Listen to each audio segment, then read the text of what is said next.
coming? Yo, neither did he. Yo, fuck it. Come and put this bitch ass nigga in the trunk, son.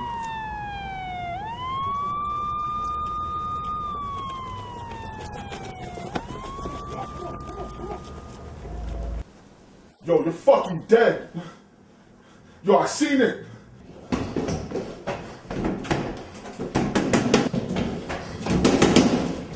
Yo, please.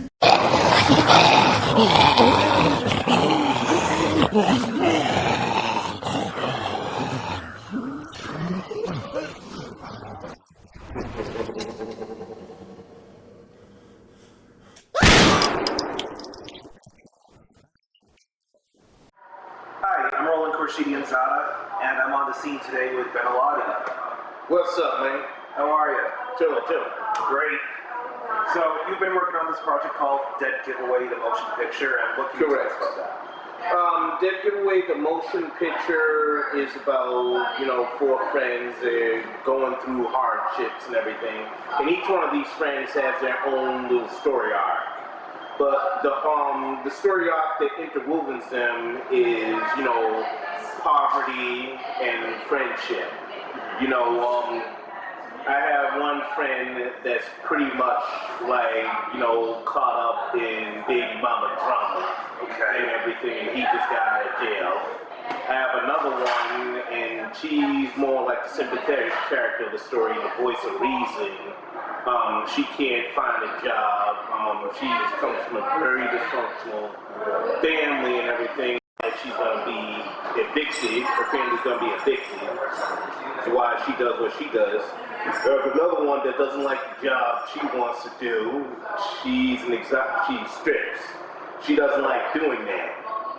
She doesn't like to be objectified and looked at in a perversion way. So she wants to get out of that. She has no other skills. And I have another character, he's like the leader, and he pretty much just goes along with it for kicks and everything. He's more of a, live for the moment kind of person. And from there, it pretty much spirals out of control as with anything that happens in that kind of, nature. And the twist with that is the robbery was committed with a gun that was haunted. We kind of do like a synopsis and short story about the gun and, the nature of it and whatnot. But pretty much, the gun in this story, the gun pretty much has its own voice in the story. It kind of narrates it. It's a supernatural gun that's been used over the years. And the victims, people that have been killed by it, their spirits pretty much live on inside the gun. Wow, how do you actually showcase that in a film? How do you show, you explained with the gun how it's narrating, but how do you show that the different personalities are inside the gun? Well, the way it works is, there's only one personality that dominates the gun at any given time. In this story, the gun personality is dominated by wise guy mafioso. Okay. Yeah. And the other people that have been killed by the gun, we pretty much meet them in zombie form. I was worrying about that because I saw zombies and I was thinking, how does that connect with Dead Giveaway? Yeah, so each time, somebody shoots out, zombies appear and everything, but it doesn't do that at first because, as with supernatural and stuff of that nature, it works on its own set of rules. So the gun pretty much picks and chooses what zombies come out and what ones don't. So let's go back and talk about what got you interested in film in the first place. Well, this started back, this is almost like 10 years now. Started back in, I think in 2005. There's this group I used to deal with. a while back. It was a local rap group in Worcester called the East Coast Dogs. And Dogs is spelled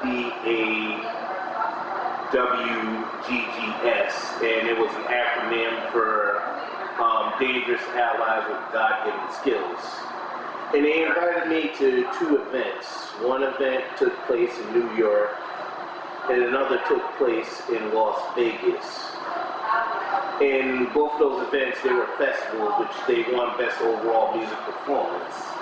And there was a film component of that festival. And they were interested in dominating the film component of that. And they asked me, since they knew I did video, if I'd be interested in doing a movie. And we kicked around a whole bunch of ideas and whatnot. And this idea pretty much came to me out of nowhere. I was watching a movie, you know, called Juice, and it had the late Tupac Shakur and Omar Epps. And there was a character in there called Bishop. And, you know, I noticed how tight they were the wrecking crew or something. That's what they call themselves in that movie. And I know pretty much after the first act, everything just spiraled out of control with their friendship because, spoiler alert, Bishop kills Raheem, and the friendship just died. Everything just went downhill after that. So what I wanted to do was, I was thinking, okay, what if I was to do this, but it would just be a supernatural thing? My own little warped take on that story. Yeah, but I'll do it on a New England twist to it. You know, because New York and here, they have their own different kind of style and lingo and, you know, customs to it. Even though New York is only like 4 hours away, but, you know. That's quite a commute. Yeah, just thinking of my own spin.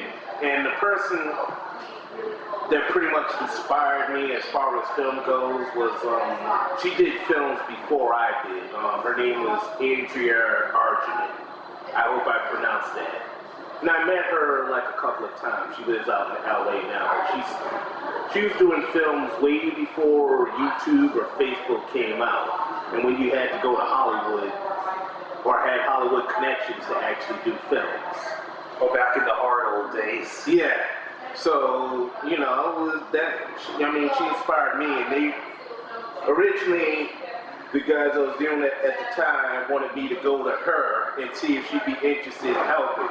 But I know from experience how busy people like that are.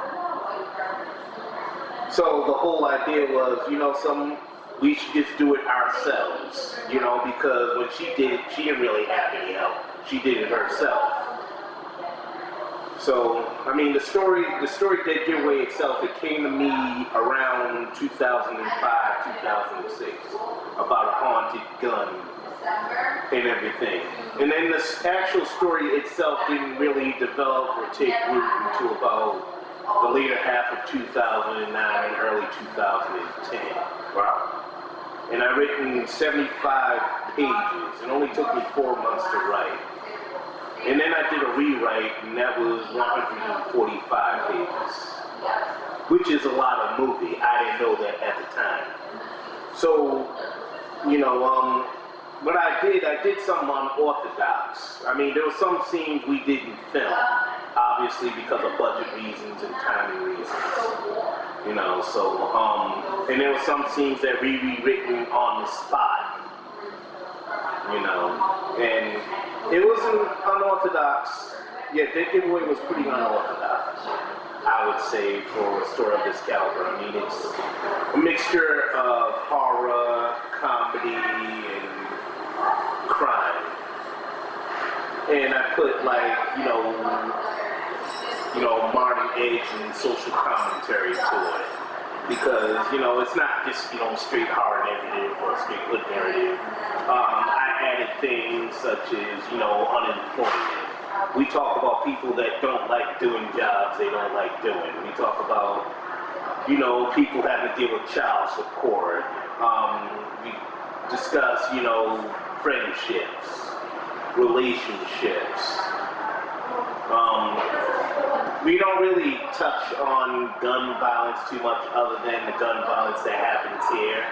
But that's just to give you an idea of what kind of issues we're dealing with in this movie, because I wasn't only inspired by horror stuff. You know, I was inspired by other shows. Like a show I liked watching was The Wire. I was inspired by that. Oh yeah, that was on HBO. Yeah. And so, you know, some of the movie, I kind of basically set a little bit of it like The Wire. Particularly season 4, if anybody's familiar with that. I'm not familiar with it, go for the show, and at some point I'm going to check it out, but what you described, I think it's a great balance of life in general. I come from Brockton, and it has a high crime rate, but it also has people dealing with family issues, such as child support, unemployment, and other types of things like that. So, I mean, that's just captured life in general. Yeah, so, because basically, I kind of pictured this story happening in our real worlds, where horror pretty much is a work of fiction. So when the horror stuff does come up, they're pretty much startled and surprised by it. Because it's like, what the F? This is fiction. This doesn't happen in real life. Zombies and this doesn't happen in real life. So. Exactly. You seem to be a jack of all trades production-wise. I mean, you've got a producer, director, writer, you're also an artist. Yes, correct. What can you tell us about that? Well, you know, I got into this through public access, ironically. I did a show a long time ago called U Session, and I did that from 98 to about 2009. It's a long time. Yeah, and it was a show geared towards the hip-hop, you know, segment of the population, because at that time they were underrepresented in television and in the media in general, and I wanted to give them a voice. I think it's even worse now. Yeah. TV, especially the major networks, is almost completely whitewashed. Yes, it is. I don't really watch TV too much. I mean, I got rid of my cable not too long ago. And so far it's been working out. You know, I save a lot of money.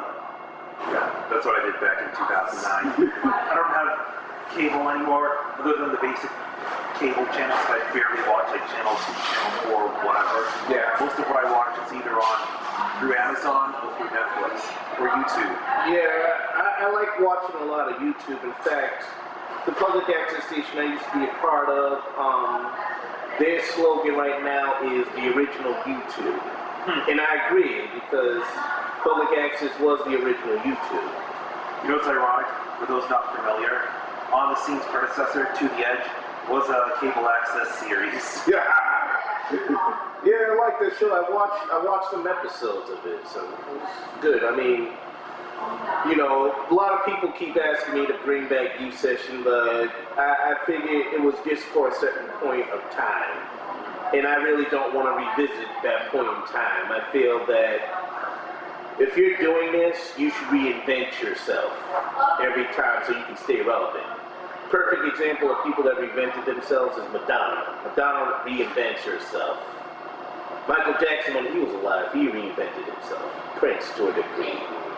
I mean, if you want to stay relevant in this, you have to be willing to reinvent yourself. You can't look like you're stuck in this particular point in time because people call you a dinosaur. Yeah. I don't want to be called a dinosaur. Or another relic that should be in the Museum of Natural History. I want to be timeless. You want to make history, not be history. Exactly. That's the whole point. And, you know, getting back to the film thing, when I was approached to do this. And the thing is that when I was approached to do this, I didn't really take it seriously because I'm like, why are they approaching me? I don't know anything about film. I don't know this. And I think in 2009, I was kind of going through some stuff in 2009 and everything. And the people I was associated with at the time knew I wrote scripts and stories. And there was one person in particular that kept, you know, on my back about doing the movie. And then he told me about this story about, it was this interesting art house zombie film about a guy that was slowly turning into a zombie. And it was from his point of view of turning into a zombie. And then I just relented and said, you know, son, what the hell, we'll do the film. Okay, we'll do it. So we did the film. We did it 2010. We began rehearsals and all that, and casting. Casting was a lot of fun, actually. Got to meet a lot of interesting people in casting. One person came up as far as Buffalo. She brought her... Wow, that's dedication right there. She brought her lawyer father with her. Lawyer father was afraid to leave a 19-year-old girl with over 21 me, but that's a whole other story. But you know, I mean, it was a lot of fun. You get to meet a lot of interesting and quirky characters and all that. I mean, some roles were easy to cast, some were hard to cast.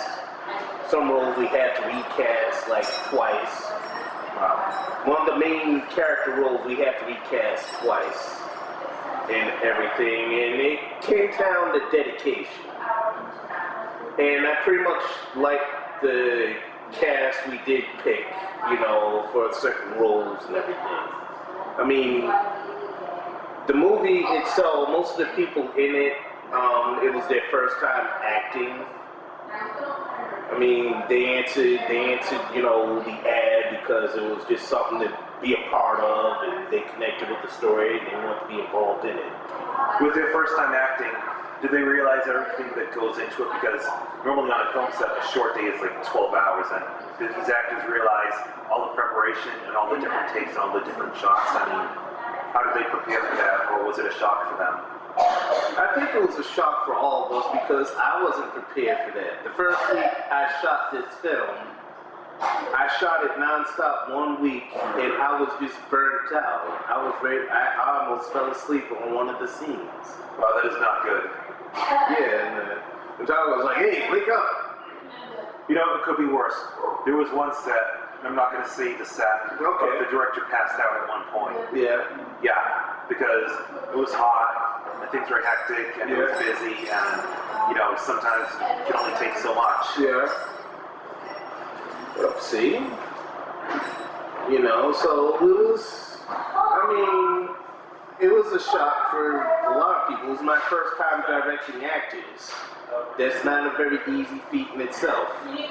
No, because you're trying to get them to do exactly what you're going for. Yeah. Or they're just not getting it, and then they finally get it, but then we got to remember the lines, or you got to position them in a certain way. Maybe the way this shot looks doesn't work as well as the way another shot works. There are a lot of factors that go into it. Yeah, there is.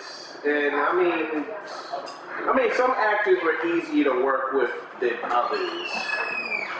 You know, I mean, overall, it was an interesting experience. You know, take your pluses and your minuses, you know, and make some good math with that, or make math that, you know, equals a solution.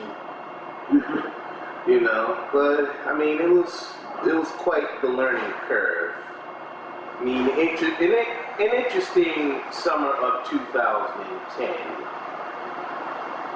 And, you know, I mean, after that, you know, the scheduling didn't really work for me and everything, because I think one of the things I did was I got carried away with writing the script because there's so many things I wanted to do.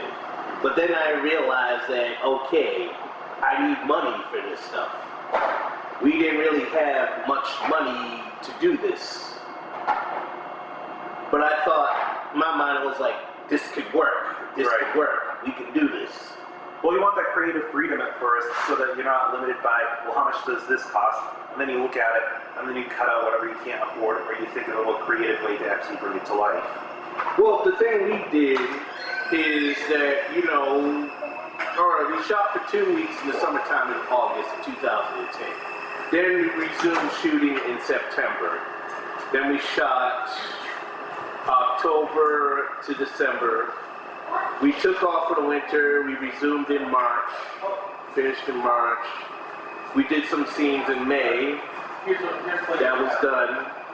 Then it was like, oh yes, the editing. Editing, that's a challenge in itself to find. Find editor that's on your page. I mean, the editor we had on our first trailer and everything, we kind of clashed a little bit and everything, because he was telling me how long a trailer should be, then he was telling me what scenes didn't work and what ones didn't, and then, you know, we came to a middle of the road understanding. And to this day, people still watch the first trailer. I think it's up to 2,000. And that was during a time when I was completely ignorant of YouTube and all that other stuff. And let's see, from the late 2010 to about present, it was about finding editors and finding funds to do the film. And, you know, long story short, some things went haywire between me and certain people. So right now, this year, we ain't on speaking terms. Some people, I ain't gonna mention no names, but we ain't on speaking terms. I think it's petty, but oh well. You know, I figure I'm a grown person, they're a grown person, we can sit down and talk civil, but some people, with some people it's like, well, let me just go say this, let me just be like this when I'm in Ben's face, but when I'm behind his back, it'd be the complete opposite. So I started hearing the opposite to me a lot. And I'm like, I'm a better person than this. I don't need this. We're here to finish something. Let's finish this. But certain people aren't on the right frame of mind. So guess what? They had to go. We had to all go. You don't like that Fleetwood Mac song? You can go your own way. They had to go their own way. I had to go mine. Well, the bottom line is actually getting the picture done.